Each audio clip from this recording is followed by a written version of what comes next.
On connaît la composition du nouveau gouvernement, 15 jours après la démission du ministre de l'Intérieur. Et puis on va voir les équilibres de ce gouvernement, les nouvelles fonctions éventuellement, les entrants, les sortants. C'est avec Annie Genevard que nous sommes ce matin. On va commenter tout ça. Annie Genevard qui est députée LR du Doubs et qui est également vice-présidente de l'Assemblée nationale.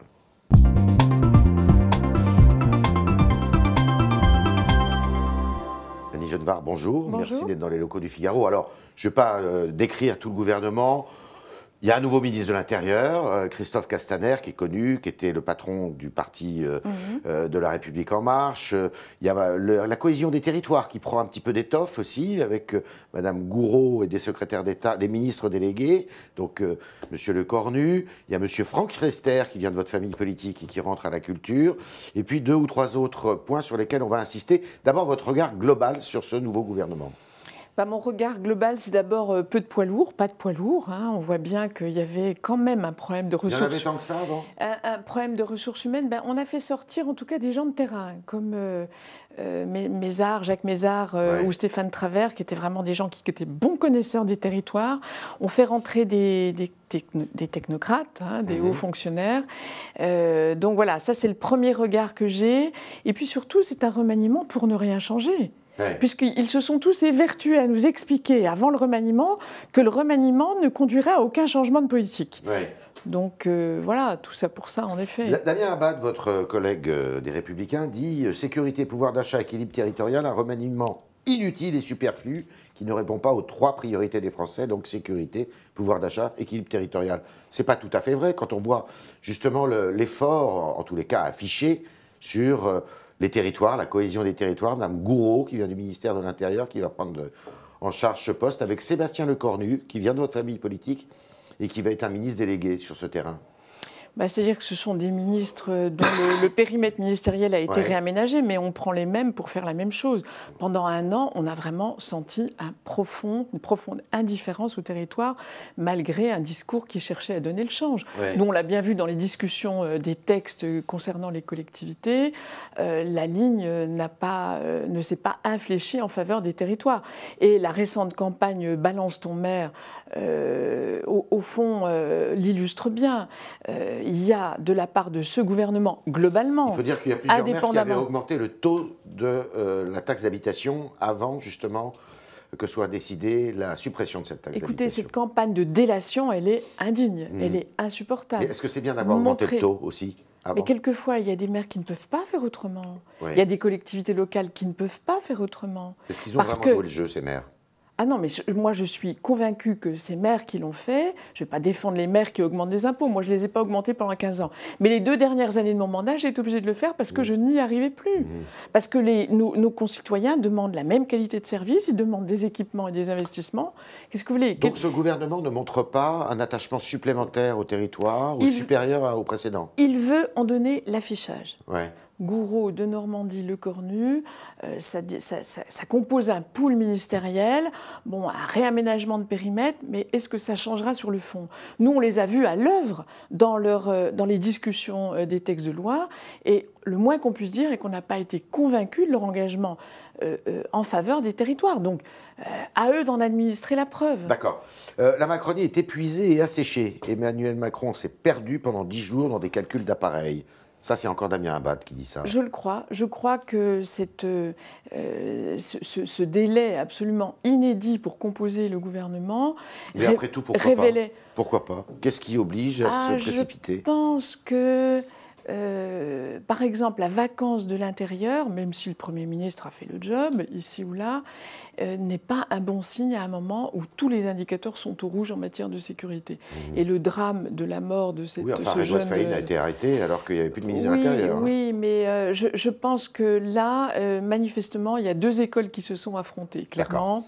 Alors, Christophe Castaner, précisément, puisque c'est quand même la figure qui se dégage principale, nommé ministre de l'Intérieur. Il était en charge des relations avec le Parlement, patron de La République En Marche. Qu'est-ce que ça vous inspire ?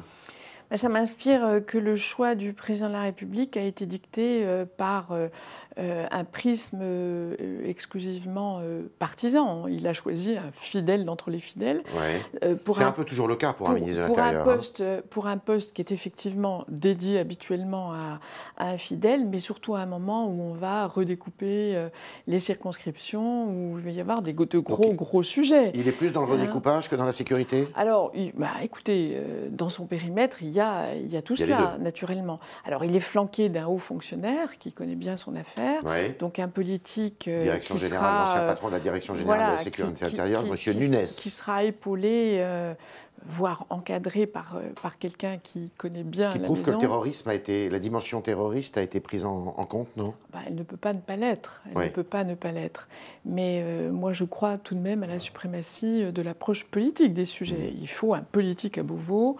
Emmanuel Macron a fait le choix d'un très fidèle, qui n'est peut-être pas le meilleur connaisseur des sujets pour lesquels il a été retenu, mais qui rêvait de ce ministère et qui a été nommé pour sa fidélité au président de la République. Et de droite et de gauche, c'était un des leitmotifs du président de la République. On voit bien que ce gouvernement respecte cet équilibre-là.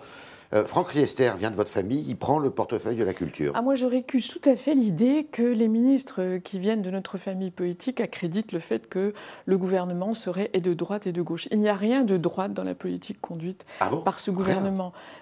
La réforme du Code du travail, la réforme de l'apprentissage, les mesures sur l'éducation, c'est pas vous, ça? Chaque fois que quelque chose est avancé et qui peut laisser à penser que c'est de droite, vous avez en même temps tout un tas de mesures qui attestent du contraire. On est en train de travailler le budget, on examine le projet de loi de finances. Plus de dettes, presque 100% de la richesse, l'équivalent de 100% de la richesse nationale, plus d'impôts et de prélèvements, plus de dépenses publiques, en quoi est-ce une politique de droite? Alors maintenant, concernant la nomination du ministre de la Culture, Franck Riester... Plus d'impôts, ça on n'en sait rien, mais la dépense publique n'a pas baissé. Plus de prélèvements et d'impôts, c'était le cas sous le précédent projet de loi de finances, et aujourd'hui, on voit encore que le compte n'y est pas en matière de prélèvements et de dépenses publiques. Regardez la fiscalité de l'essence. L'essence, c'est un sujet qui est majeur. Considérablement, madame. Oui, mais il y a aussi la fiscalité des carburants. Oui, non, mais bien sûr, ça dépend de l'État. La fiscalité suit le prix. Oui, mais ce sont des choix politiques. La fiscalité, ce sont toujours des choix politiques, vous savez, M. Préard. Mais c'est la dépense publique qui n'a pas suffisamment diminué. La dépense publique, le déficit structurel qui ne baisse pas. Alors, pour revenir au choix de Franck Riester, depuis un an, soutient le gouvernement. Oui, mais il vient bien des Républicains. Oui, mais il a abandonné sa famille politique d'origine. Oui, mais il en a construit une autre, il n'est pas à la République en marche. Il n'est pas à la République en marche, mais de facto, il l'était, puisqu'il a soutenu depuis un an la politique du gouvernement. On le sait, proche d'Édouard Philippe, il était régulièrement à sa table. Donc voilà, pour nous, ça n'a pas de sens politique. Nous ne voyons dans ce gouvernement aucune personnalité de droite. Donc ce n'est pas un gouvernement qui est susceptible de sortir de l'impopularité le président de la République? Il n'y a personne, en tout cas, qui vient de la droite. On voit bien que la marque En Marche, la marque Emmanuel Macron, est singulièrement moins attractive qu'elle n'a pu l'être. Certains d'entre vous ont-ils été contactés justement à ce propos? Sans doute, mais le fait qu'ils aient dit... Sans doute. Sans doute, on parlait de Frédéric Pechnard, on a parlé de Valérie Debord, enfin certains noms ont circulé. Ils ne s'en sont pas cachés d'ailleurs. Ils n'ont pas accepté. Voilà, dont acte. Sous votre pression? Pas du tout. Pas du tout. Non, pas du tout. Je crois qu'ils ont fait leur choix en conscience et c'est très bien ainsi. Alors, en politique, vous savez, il faut toujours savoir où l'on est. D'accord. Il y a un jeune homme qui vient d'être nommé au gouvernement, il n'a pas 30 ans, il s'appelle Gabriel Attal, il vient de la gauche, lui, pour le coup, puisqu'il a été dans des cabinets ministériels sous les magistères socialistes, et il est en charge d'un dossier qui paraît compliqué, c'est la mise en place du service national universel, donc qui a été évoqué par le président de la République pendant sa campagne électorale, qui a été aussi bien évoqué pendant ces dernières semaines, ces derniers mois. C'est quelque chose en lequel vous croyez, vous, le service national universel? Ça peut avoir une utilité pour la cohésion nationale, pour sortir des jeunes de situations difficiles? On a toujours considéré qu'il fallait restaurer le lien entre la jeunesse et son pays et sa nation, restaurer un lien civique qui a été très abîmé, mais c'est vraiment une fausse bonne idée que ce service, la restauration du service militaire... C'est une idée qui a couru aussi dans votre camp. Hein. C'est une idée qui a couru dans notre camp, mais que nous avons abandonnée parce que nous avons étudié clairement la mise en œuvre d'une telle disposition. Mais j'observe que le président de la République l'a mis dans son programme. Ça a sans doute, ça n'a pas été pour rien dans son élection. Ouais. C'est parce que c'est une idée, c'est une nostalgie que les Français aux électeurs, notamment. C'est une nostalgie que les Français ont. Et je le comprends. Mais c'est la fausse bonne idée. Il s'agissait d'un service militaire à l'époque. Il s'agissait d'un service militaire. Idée sur laquelle, depuis qu'il a été élu, le président de la République est revenu. On parle de service civique, universel, national. On voit bien qu'on tourne autour du pot, mais la restauration du service militaire tel que l'ont connu les Français, c'est une chimère. Ouais. Et le président de la République le sait bien. Donc il ne sait pas comment se défaire de cette promesse qu'il ne peut plus honorer. Et les militaires, nous sommes devenus une armée de métier, les militaires eux-mêmes disent c'est infaisable. On ne peut pas leur demander d'assurer la sécurité des Français à l'intérieur, d'assurer la sécurité des Français sur les opérations, les théâtres d'opérations extérieures. C'est énorme ce que font nos militaires. Et puis leur demander d'encadrer les jeunes que ne peuvent plus encadrer ni leur famille ni l'éducation nationale. Ouais. Donc là, franchement... C'est pas une idée que vous reprendriez? Non, ce n'est pas une idée qu'on reprendrait. Et puis, je pense que nommer un secrétaire d'État sur ce seul périmètre traduit à soi seul la gêne l'embarras dans lequel se trouve le président de la République. Il y a eu un drame ces dernières heures dans l'Aude. Est-ce qu'il faut nommer une commission d'enquête parlementaire pour y voir plus clair? Je ne crois pas qu'il faille nommer une commission d'enquête parlemère.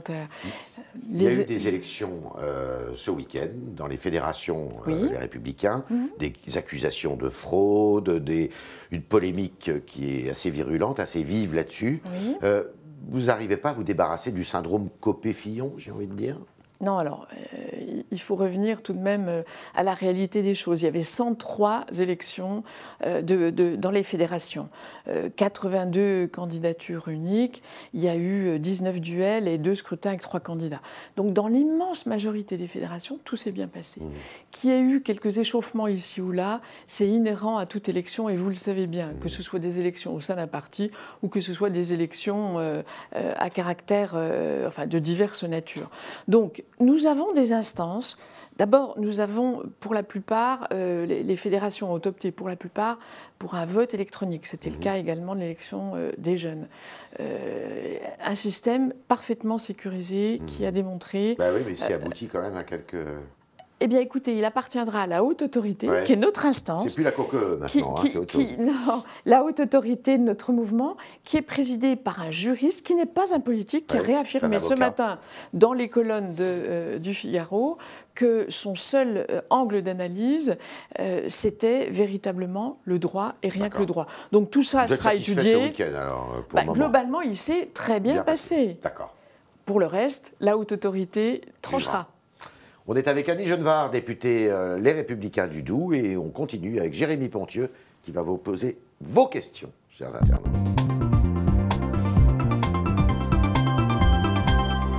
Bonjour Jérémy. Bonjour Yves, bonjour Madame Genevard. Bonjour Jérémy. J'avais une première question de Ramzi qui nous dit bonjour, 39% de femmes siègent dans l'hémicycle, y a-t-il encore des efforts à faire en matière de parité? Oui, bien sûr. Ce gouvernement, au passage d'ailleurs, est paritaire, semble-t-il. Oui. Bien sûr, en matière de parité, on ne peut qu'espérer que les choses progressent. Voilà. Je pense qu'il y a beaucoup de choses qui ont été faites. LR n'a jamais été très... UMP avant, jamais très en pointe là-dessus. Regardez l'équipe dirigeante. Ouais. Bon, la secrétaire générale est une femme, ça n'est jamais arrivé. Parmi les vice-présidents, il y a des femmes. Il y a des progrès. Bien sûr, il y a des progrès. Mais, et notre président Laurent Wauquiez, je veux en témoigner sincèrement, et depuis longtemps a toujours été très attentif à promouvoir des femmes autour de lui. La parité. J'avais une autre question. L'Association des maires de France a dénoncé il y a quelque temps une campagne de stigmatisation sur la taxe d'habitation. Didier Brocard nous dit, faut-il être détaché des réalités pour ne pas prévoir que les maires réagiraient à cette diminution de leur pouvoir de dépenser? Alors c'est une critique bien sûr, mais est-ce que vous comprenez vous cette mesure? Comment vous entrevoyez cette mesure de la taxe d'habitation et notamment du cri de l'Association des maires? Balance ton maire, c'est indigne, c'est insupportable. Parce qu'évidemment, balance ton maire, on pense à balance ton port. C'est-à-dire à des gens qui sont soupçonnés de délit, voire plus. Voire plus. Donc associer les maires à des délinquants sexuels ou supposés l'être, parce que déjà, ça, c'est indigne. Deuxièmement, un appel à la délation. La délation, c'est, concernant les maires, c'est indispensable. Et là, le Premier ministre a allumé la mèche en disant « Je félicite les 30 000 maires qui n'ont pas augmenté ». Et comme par hasard, est parue la liste des 6 200 maires qui ont augmenté les impôts. D'où elle vient, cette liste, si ce n'est des services de Bercy? Donc, c'est de la faute du Premier ministre. Disons qu'il a allumé la mèche. Alors après, le team Macron, puisque ce hashtag a été lancé par des teams Macron, balance ton maire, c'est parti. Alors depuis, ils ont supprimé parce qu'ils se sont rendus compte qu'effectivement, c'était contre-productif, mais le mal est fait. Alors, à un moment où on veut restaurer le lien avec les territoires, on invite à balancer son maire, c'est franchement indigne, d'autant que les maires, comme les collectivités territoriales, ne savent plus, pour certains, comment boucler leur budget. Alors même que leurs administrés demandent le même niveau de service, le même niveau d'équipement. Donc cet appel à la délation, c'est comme le name and shame pour les entreprises. Moi, ce n'est pas la société que je veux, ce n'est pas le pays dans lequel je me reconnais. Un coup de colère très médiatisé de François Ruffin a lieu à l'Assemblée nationale jeudi soir et nos internautes sur cette question sont très partagés. Ils hésitent entre défendre ou aller contre ce que François Ruffin a dit. Qu'en pensez-vous de votre côté? Alors qu'est-ce qu'il a dit, François Ruffin? Faut le rappeler. Il faut rappeler qu'il a effectivement râlé notamment sur les amendements pour le handicap. Il s'est exprimé en disant que l'AREM n'en proposait pas assez. On n'en avait jamais proposé en particulier. Alors, cette proposition de loi qui émane des députés, contrairement au projet de loi qui émane du gouvernement. Donc, Aurélien Pradier, notre collègue du Lot, présentait une proposition de loi sur l'inclusion scolaire des élèves en situation de handicap en proposant un statut aux auxiliaires de vie scolaire. Donc, c'est un vrai sujet, un sujet important qui intéresse des milliers de familles en France. Ce qui est en jeu ici, si vous voulez, c'est que la majorité n'a pas voulu débattre de ce projet de loi, de cette proposition de loi. Il a proposé une motion de rejet, il a rejeté le texte avant qu'il ne soit discuté. C'est ça qui a provoqué notre colère et nous, je pense que dans l'avenir, nous proposerons une modification du règlement de l'Assemblée nationale pour que ces propositions de loi à l'initiative des députés puissent être au moins discutées. Après, le gouvernement arbitre et il est dans son droit, mais qu'à tout le moins, on admette la discussion. C'est ça qui a provoqué la colère. D'accord. Laurent Wauquiez a présenté ses mesures pour tailler dans la dépense publique. Certains de nos internautes trouvent que c'est un bon début, mais qu'il y a encore des efforts à faire. Est-ce que pour vous, c'est un bon début et qu'il y a des efforts à faire? Écoutez, tout est toujours perfectible, mais en tout cas, on trace la voie. Les Républicains, par la voix de Laurent Wauquiez, c'est votre priorité aujourd'hui, ont tracé la voie. On sent bien que la crédibilité du premier parti d'alternance en France passe par la dénonciation et la critique, mais passe aussi par la proposition et les perspectives. Et en la matière, on sait très bien que budgétairement, financièrement, la France va dans le mur. Donc il faut réagir. Sinon, effectivement, c'est la souveraineté nationale qui... C'est assez étonnant. On comprend tout à fait. C'est un propos, si vous me permettez l'expression, de bon père de famille. Néanmoins, ça fait quand même 40 ans qu'on entend la même chose, y compris de la droite, et même la droite ne le fait pas, mais là, on est quand elle est au pouvoir. Mais là, on est au pied du mur. Oui. Là, on ne peut pas se dérober. On ne peut plus se dérober. Je rappelle que des économies sur le fonctionnement, lorsque nous étions aux affaires, nous en avons fait. Ça nous a été assez reproché par la gauche, qui a ouvert les vannes sous le précédent quinquennat, mais ce gouvernement n'infléchit pas. Il n'infléchit pas les orientations. Il n'y a pas de réduction des dépenses sur le plan structurel. On a vu ça hier soir dans l'hémicycle. Il n'y a pas de réduction des impôts et des prélèvements. Il n'y a pas de réduction de la dépense publique et de la dette. Donc là, on voit bien que les Français, on leur demande toujours plus et ça n'améliore pas les fondamentaux financiers. Pas ce budget. On ne votera pas ce budget, à l'évidence. D'accord. Nous étions avec Annie Genevard, députée LR du Doubs et qui était aussi vice-présidente de l'Assemblée nationale. Merci Madame Genevard d'avoir répondu à toutes nos questions. Merci Jérémy Pontieux de vous être fait l'interprète de nos internautes. Et puis à demain pour de nouvelles aventures.